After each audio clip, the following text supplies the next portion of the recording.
Hello everyone. शिक्षा विधि में सबका स्वागत है। आज अपना साइंस का टॉपिक शुरू हो रहा है। साइंस में फिजिक्स और साउंड का टॉपिक जो ये हम कवर करने जा रहे हैं। जितने भी आपके कॉम्पिटेटिव एग्जाम हैं, चाहे एसएससी के अंडर सारे एग्जाम हो, वही सीपीओ, सीजीएल, सीएचएसएल के, या फिर आप दे रहे हो एसएससी जीडी, आर्मी के जो पेपर हैं, स्पेशली ध्यान देना बेटा, आर्मी के अंदर साइंस का बड़ा अच्छा रोल होता है और मैक्सिमम क्वेश्चन वहाँ से आपके कवर होते हैं। प्लस आप हरियाणा लेवल पे किसी भी पेपर की तैयारी कर रहे हो, उसमें आपका HCS लेवल तक ये काम आना है। इसके अलावा टेट के किसी पेपर के अंदर जा रहे हैं, एच टेट है, यूपी टेट है, सी टेट है, सुपर टेट या KVS, तो वहाँ भी साइंस का बड़ा ज़बरदस्त रोल है अगर आप साइंस बैकग्राउंड के बच्चे हैं तो ये सब के लिए यूज़फुल वीडियो है। पूरा देखेंगे, डिटेल में समझाऊंगा, लॉजिकल समझाऊंगा, साइंस आपके समझ में आएगी अगर आप नॉन साइंस बैकग्राउंड के हैं तो भी। टेंशन नहीं लेने का बिल्कुल भी। तो ध्यान से देखना। चलो शुरू करते हैं। सबसे पहले टॉपिक साउंड है। अगर हम फिजिक्स की बात करते हैं, साइंस की बात कर लेते हैं, तो जितना हम जो देख पाते हैं, ध्यान से समझना सारी बातों को, कि सब कुछ एनर्जी ही है। सब कुछ एनर्जी है, ऊर्जा का एक रूप है।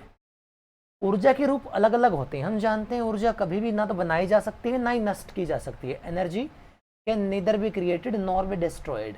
बट इसका एक स्पेसिफिक काम क्या है, ये हमेशा अपनी फॉर्म बदलती है। ऊर्जा एक रूप से दूसरे रूप में परिवर्तित होती रहती है। ऊर्जा तो अलग अलग तरीके से इफेक्ट करती है। जैसे जो हमें ठंडे और गर्म का एहसास कहलाएगी, ऊर्जा के उस रूप को हम क्या कहेंगे, हीट कहेंगे। थर्म का फॉर्म बन जाएगा वो हमारा। ऊर्जा का वो रूप जो इलेक्ट्रोमैग्नेटिक फॉर्म में चलेगा और देखने में हमारी हेल्प करेगा, उसको हम लाइट कहेंगे। उसी टाइप से एनर्जी का वो फॉर्म जो हमारे हियरिंग सिस्टम के ऊपर सेंसेशन पैदा करेगा, उसको हम साउंड कहेंगे। हियरिंग सिस्टम का मतलब हमारी बॉडी में जो कान होते हैं हमारे, वो हियरिंग सिस्टम है। तो form of energy which produce sensation to our hearing system, ऊर्जा का वह रूप जो हमारे कानों पर श्रवण की संवेदना पैदा करता है, वो क्या कहलाएगा भाई, ध्वनि कहलाएगा। तो ध्वनि कैसे पैदा होती है, सबसे पहली बात ये है कि ध्यान रखना, sound is always produced by vibrating object. ध्वनि हमेशा कंपयमान वस्तुएं ही पैदा करेंगी। बिना कंपन के आप ध्वनि पैदा नहीं कर सकते। आप ट्राई कर सकते हैं, आप खाली हवा में हाथ लहराएं, कोई ध्वनि पैदा नहीं होगी। लेकिन अगर आप उसी हाथ को एक किसी दरवाजे के ऊपर जोर से मारेंगे, ठक की आवाज आएगी। क्यों? क्योंकि जैसे आपने स्ट्राइक किया, वहां पे कंपन पैदा हुई, वाइब्रेशन बनी, और उस वाइब्रेशन से जो पार्टिकल हिले, उनसे साउंड पैदा हुई। उसी प्रकार से अगर हम मानव की बात कर लेते तो हमारे शरीर में कंठ जो होता है, वोकल कॉर्ड, लेरिंक्स जिसको हम कह देते हैं, ये ध्वनि पैदा करती है। किस प्रकार से ध्वनि पैदा करती है, थोड़ा सा ध्यान से समझना इस चीज को। जो हमारा लंग्स का हिस्सा है, हम सांस लेते हैं, लंग्स का जो हिस्सा है हमारा, फेफड़ों का, यहाँ पे विंड पाइप लगी होती है इनके ऊपर, श्वास नली, और श्वास नली के ठीक ऊपर हमारा वोकल कॉर्ड, हमारा लेरिंक्स होता है। तो जब हवा पास होती है, जब अंदर सांस लेते हैं और बाहर निकालते हैं, तो बाहर निकलते टाइम जो हवा निकलती है, ये जो निकलेगी प्रेशर के साथ निकलती है और वोकल कॉर्ड को हिलाते हुए जाती है, कंपन पैदा करती है, और उसी कंपन के सहारे हम बोल पाते हैं। ठीक है, तो ध्यान रखना, ध्वनि हमेशा कंपयमान वस्तुएं पैदा करती हैं। और ह्यूमंस के अंदर क्या है, वोकल कॉर्ड है बेटा, वोकल कॉर्ड, लेरिंक्स बोल दो चाहे।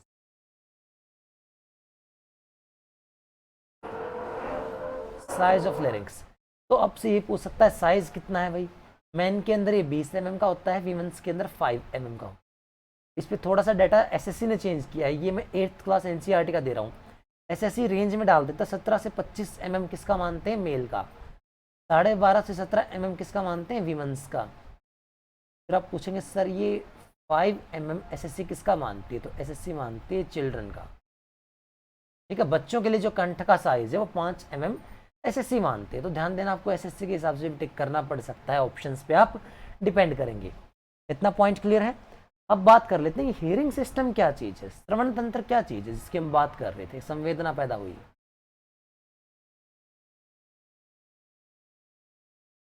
देखते हैं श्रवण तंत्र क्या चीज है। हमारा जो कान है, छोटा सा आपको दिखाई देता होगा, लेकिन ये 3 हिस्से के अंदर बटा हुआ है। सबसे पहले ये है आउटर ईयर, बाहर का कान, 3 हिस्से के अंदर है बेटा ये। उसके बाद यहां से लेके, और ये जो हिस्सा है, ये है हमारा मिडल ईयर, मध्य कर्ण, और फिर है हमारा ये पीछे का इनर ईयर, अंतःकरण। तो ये 3 प्रकार के कान के हिस्से, 3 हिस्से बनते हैं। अब तीनों का स्पेसिफिक रोल है। जो हियरिंग सिस्टम है वो ईयर ही है, हियरिंग सिस्टम है वो ईयर ही है। तो ये करता क्या है, जितना भी ऑडिबल फ्रीक्वेंसीज होती हैं हमारे आसपास, ध्यान देना, जो ईयर क्या करता है, जितनी भी ऑडिबल फ्रीक्वेंसी है, आप आगे चल के पढ़ेंगे ऑडिबल फ्रीक्वेंसी क्या है, कितनी रेंज में होती है, इस ऑडिबल फ्रीक्वेंसी को इलेक्ट्रिक सिग्नल में कन्वर्ट कर। सिंपल सी बात आपको समझाऊं मैं। हमारा जो ब्रेन है, अब मानना तुम्हारे पास ब्रेन है, वैसे तुम्हारे पास नहीं होगा पर मान लेना ब्रेन है, तो जो ब्रेन है हमारा मस्तिष्क, वो हर चीज़ को इलेक्ट्रिकल रूप में ही समझता है, वो हर चीज़ को इलेक्ट्रिकल सिग्नल के फॉर्म में ही समझता है बस, ठीक है। तो उसको कन्वर्ट करना पड़ेगा जो ऑडिबल फ्रीक्वेंसी है। अब ये हमारा जो ईयर है, कान है, वो कितने टाइप से कन्वर्ट करेगा वो समझते हैं। सबसे पहले बात की थी आउटर ईयर, बाह्यकरण की। ये साउंड कलेक्ट करता है, इसके अंदर ना ये रिसेप्टर्स लगे होते हैं, छोटे छोटे बाल होते हैं, जैसे मैंने रेड मार्क किया ना, ये बाहर कार के ऊपर ऐसे बाल होते हैं छोटे छोटे, बिल्कुल ये ईयर पिन्ना कहलाते हैं। क्या कहलाते हैं ये बाल? Ear pinna. और इनका काम क्या होता है? Collect sound from surroundings. जो आपका आसपास का इन्वायरमेंट है, वहां से कोई भी ध्वनि पैदा हुई उसको कलेक्ट करेंगे। तो आउटर ईयर का मेन काम साउंड को कलेक्ट करना ही हुआ, कन्वर्ट करना नहीं है, सिर्फ कलेक्ट करना। कलेक्ट करके ये अंदर भेजेगा, ट्रांसमिट करेगा। तो ट्रांसमिट किसके थ्रू होगी? ऑडिटरी कैनाल के अंदर, ऑडिटरी कैनाल, इसमें ट्रांसमिट कर देगा इसको। ऑडिटरी कैनाल में ट्रांसमिट होने के बाद सबसे पहले जाके ये स्ट्राइक करता है कहाँ पे? टिम्पेनिक मेम्ब्रेन पे, ठीक है। टिम्पेनिक मेम्ब्रेन क्या है? हमारा कान का पर्दा बोल देते हैं लोकल भाषा में से। टिम्पेनिक मेम्ब्रेन पे स्ट्राइक करेगा, मतलब फिर से एक वाइब्रेशन पैदा होगी। बाहर से वाइब्रेशन कैच हुई, अंदर तक पहुंची, यहाँ स्ट्राइक की, इस पर्दे के ऊपर फिर से वाइब्रेशन पैदा हुई। इस वाइब्रेशन से अंदर फिर साउंड ट्रांसमिट होगी, और किसमें? पर्दे के जस्ट बाद किसमें एंटर करेगी? मिडल ईयर में। यहाँ पे 3 हड्डियां हैं, 3 बोन है, 3 bones are present in the middle ear. कई बार ये पूछ लेते हैं कितनी हड्डियां प्रेजेंट होती है मिडल ईयर में, तो अब क्या बताएंगे? 3 बोन्स, 3 हड्डियां। कौन कौन सी हैं? हैमर, एनविल और स्टीरप्स। आप कहिए सर बोन का काम क्या है? तो बोन का काम क्या है? ये एम्पलीफाई करते हैं साउंड को, एम्पलीफाई साउंड सिग्नल। क्योंकि साउंड कुछ भी नहीं है, साउंड क्या है? साउंड एक वाइब्रेशन है। वो वाइब्रेशन धीमी ना पड़े, इसलिए ऑटोमेटिक कान के बीच के हिस्से में 3 बोन लगी हुई हैं। जैसे ही यहाँ पे आएगी ना ये वाइब्रेशन, हल्की हल्की होगी, ये तीनों बोन टिक टिक टिक टिक ऐसे स्ट्राइक करना स्टार्ट कर देंगे इसके ऊपर। ऐसे स्ट्राइक करना स्टार्ट कर देंगी तो क्या होगा? उससे जो वाइब्रेशन है वो बढ़ जाएगी, और वाइब्रेशन बढ़ने से ये चीज़ ज़्यादा तेज ऑसिलेट करेगी, जिससे साउंड तेज प्रोड्यूस होगी। अब वो एम्पलीफाई हो जाएगी साउंड मिडल ईयर के द्वारा, और एंटर करेगी इनर ईयर में। इनर ईयर के अंदर कॉकलिया प्रेजेंट है, कॉकलिया, कर्णवृत्त। इसका ही मेन काम है जो साउंड सिग्नल है आपका, क्या है? साउंड फ्रीक्वेंसीज, साउंड सिग्नल जो आया ध्वनि का, उसको कन्वर्ट करना, परिवर्तित करना। किसमें कन्वर्ट करेगी? इलेक्ट्रिक सिग्नल में। और वो इलेक्ट्रिक सिग्नल फाइनली कहाँ जाएगा? ब्रेन के पास जाएगा। किसके थ्रू? ऑडिटरी नर्व के थ्रू। ये नर्व है हमारी, पूरी बॉडी में फिर नर्व ही फैली हुई है, तंत्रिकाएं। तो नर्व्स कहाँ पहुंचे? ब्रेन में, और ब्रेन इसको इंटरप्रेट करेगा। ध्यान रखना, ब्रेन पे 1/10 सेकेंड्स तक इफेक्ट रहता है इसका। 1 सेकेंड के 10वें हिस्से तक ही साउंड इफेक्ट करती है, मतलब 0.1 सेकेंड तक। अगर इतनी देर में आप किसी आवाज को इंटरप्रेट नहीं कर पाए तो अगली बार आप कहें सर प्लीज फिर से बोलना, क्योंकि हम सुन नहीं पाए। सेकेंड के 10वें हिस्से में ब्रेन ये सारा प्रोसेस कर लेता है। अगर उतनी देर में नहीं इंटरप्रेट कर पाया ब्रेन हमारा, तो हमें सुनाई नहीं देगा क्या बोला गया था। उम्मीद करता हूँ ये सारा समझ में आया होगा। आम भाषा में समझाऊं, कान के 3 हिस्से।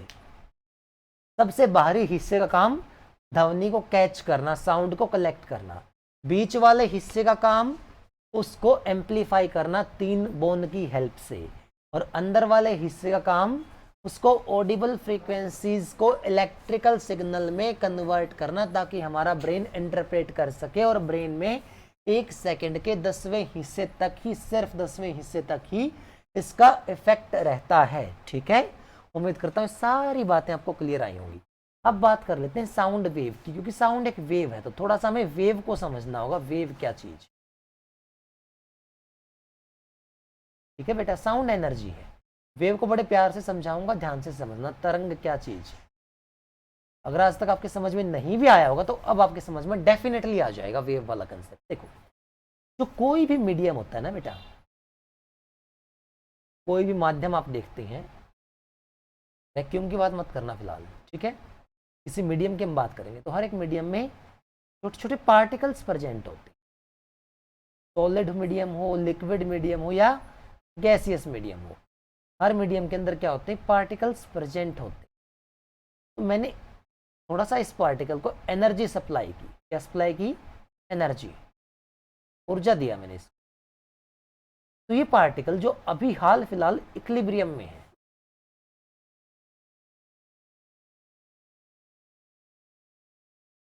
एक सेकंड, हाल फिलहाल ये जो पार्टिकल है किसमें है, इक्विलिब्रियम कंडीशन में है। अब नॉन साइंस बैकग्राउंड वाले पूछेंगे इक्विलिब्रियम क्या है, तो आम भाषा में कहूं संतुलन। संतुलन की स्थिति में ये हिल नहीं रहा है, ये बैलेंस्ड है पूरी तरह से, ऐसी चीज इक्विलिब्रियम कहलाती है।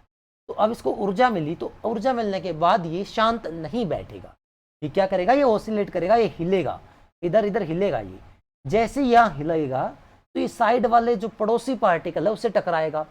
जैसे ही बेटा कोलिजन होगा, टकराएगा, तो टकराने पर क्या होगा, इसकी ऊर्जा स्थानांतरित हो जाएगी दूसरे पार्टिकल की ऊर्जा में, तो ये तो वापस स्थिर हो जाएगा भाई फिर से इक्विलिब्रियम में। अब ये पार्टिकल हिलेगा, ये उसको एनर्जी देगा, फिर ये हिलेगा, टकरा के इसको एनर्जी देगा। इस प्रकार से ये एनर्जी यहां से यहां चली जाएगी, किसके माध्यम से, टकराने के माध्यम से, मतलब डिस्टरबेंस के माध्यम से।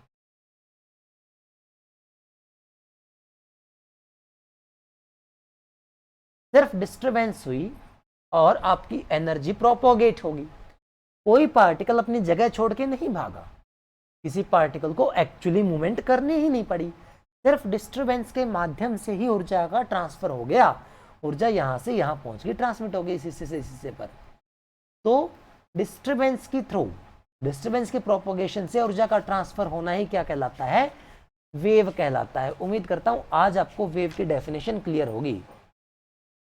A disturbance that moves through a medium when the particle of medium set neighboring particle into motion, it is called wave। ठीक है, या आम भाषा में इसका डेफिनेशन देता हूं, a disturbance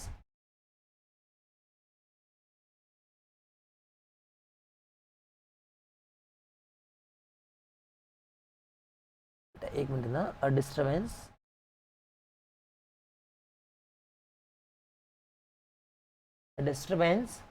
that moves through a medium, that moves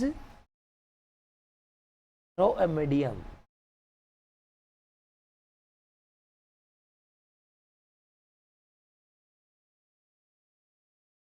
by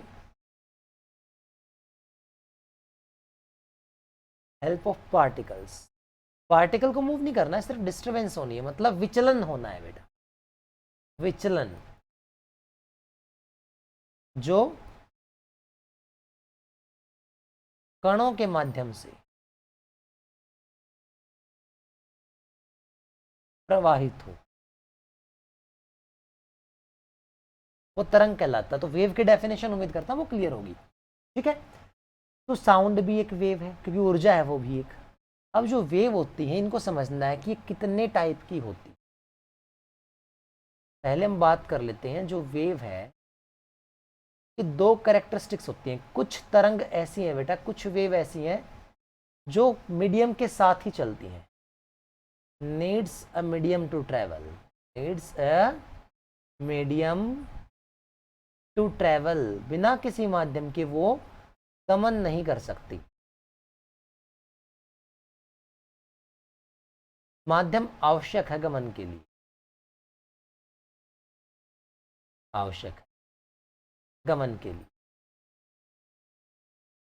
तो इस प्रकार की जो वेव हैं जो बिना किसी मीडियम के चल ही नहीं सकती, वो कहलाती है मैकेनिकल वेव। एक क्वेश्चन तो इसी के ऊपर आ जाता है हर बार, है ना, ये कहलाती है हमारी मैकेनिकल वेव।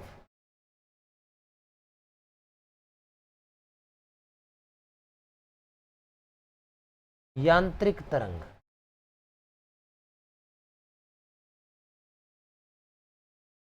कुछ ऐसी होती हैं जो बिना मीडियम के भी चल सकती हैं। Can move without medium. ये क्वेश्चन आपके दिमाग में अभी तक आ जाना चाहिए। जैसे लाइट है बेटा, लाइट वैक्यूम से होके भी हमारे पास आती है ना, जहाँ कोई पार्टिकल नहीं है। कैन मूव विदाउट मीडियम, बिना माध्यम के भी गमन कर सकते।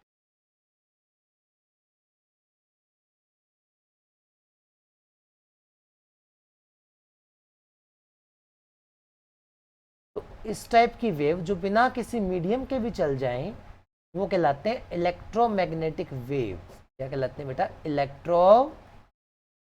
ये इलेक्ट्रोमैग्नेटिक फील्ड ही हेल्प करता है इसकी इस टाइप से चलने में, इलेक्ट्रोमैग्नेटिक वेव। विद्युत चुंबकीय तरंग, तो वेव हमारी दो टाइप की हुई बेटा, या तो मैकेनिकल या इलेक्ट्रोमैग्नेटिक। विद्युत चुंबकीय तरंग मैकेनिकल जो मीडियम के साथ चलेंगी, जो बिना मीडियम के चले वो क्या है? इलेक्ट्रोमैग्नेटिक। एक वेव में दो तरीके होते हैं बेटा। आपने कहा कि वेव क्या है? वेव जस्ट एक डिस्टरबेंस है। जो डिस्टरबेंस होती है वो कभी कभार पैरेलल होती है, जो मीडियम के पार्टिकल्स हैं उनके, parallel to the medium of particle. लेकिन कभी कभार ये परपेंडिकुलर चलती है, परपेंडिकुलर टू द पार्टिकल्स। कहेंगे सर इससे क्या फर्क पड़ेगा, पैरेलल चले परपेंडिकुलर चले? बहुत बड़ा फर्क पड़ेगा बेटा। अगर वो पैरेलल चली हैं, समानांतर चली हैं, तो वो कहलाएंगी लॉन्गिट्यूडनल वेव। क्या कहलाएंगे? लॉन्गिट्यूडनल वेव, अनुदैर्घ्य तरंग, अनुदैर्घ्य तरंग। लेकिन अगर वो चली हैं परपेंडिकुलर बेटा, तो वो कहलाएंगी लंबवत। अगर वो चलेंगी तो वो कहलाते हैं ट्रांसवर्सल वेव, ट्रांसवर्सल वेव। अनुप्रस्थ तरंग क्या कहलाती हैं? ट्रांसवर्सल वेव, अनुप्रस्थ तरंग।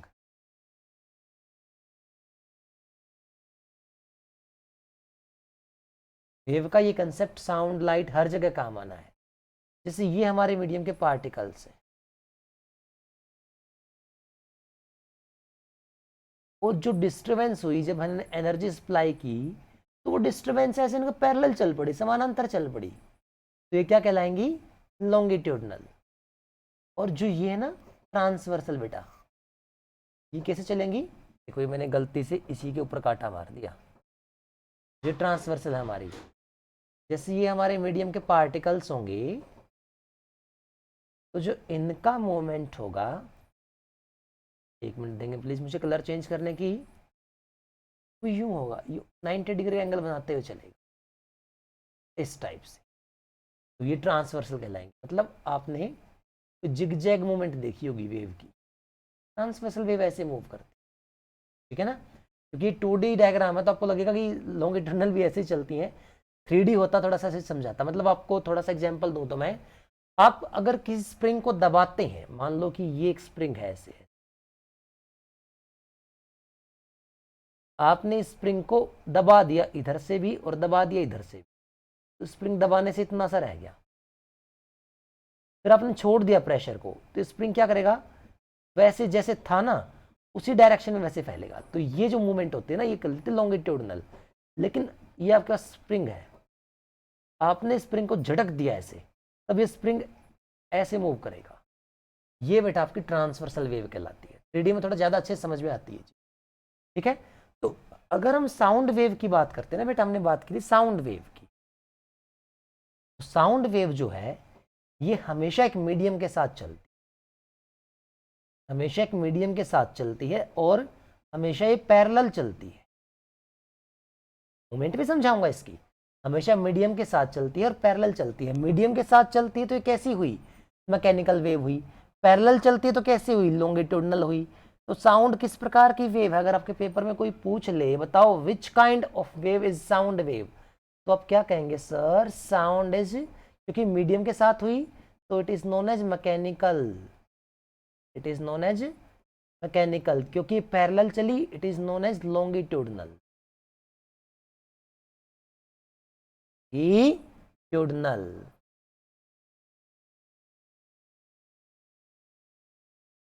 Sound is a mechanical longitudinal waves. ध्वनि एक यांत्रिक अनुदैर्घ्य तरंग है। आज हम यहां तक करते हैं कवर। कल हम आगे समझेंगे साउंड प्रोपोगेट कैसे करती है, साउंड प्रोपोगेट कितने मीडियम से करती है, कितनी स्पीड पे करती है। फिर हम समझेंगे साउंड की फ्रीक्वेंसी और यूजेस। उसके बाद हम इस टॉपिक को फिनिश कर लेंगे। ये नोट्स आपको मिल जाएंगे, अवेलेबल हो जाएंगे हमारे टेलीग्राम चैनल को, आप ज्वाइन कर लेना। और बेटा वीडियो पसंद आई हो तो लाइक जरूर करना, शेयर करना, चैनल को सब्सक्राइब करना मत भूलना, अपने वैल्यूएबल कमेंट के थ्रू मेंशन करना मत भूलना। All the best to all of you, thanks for watching.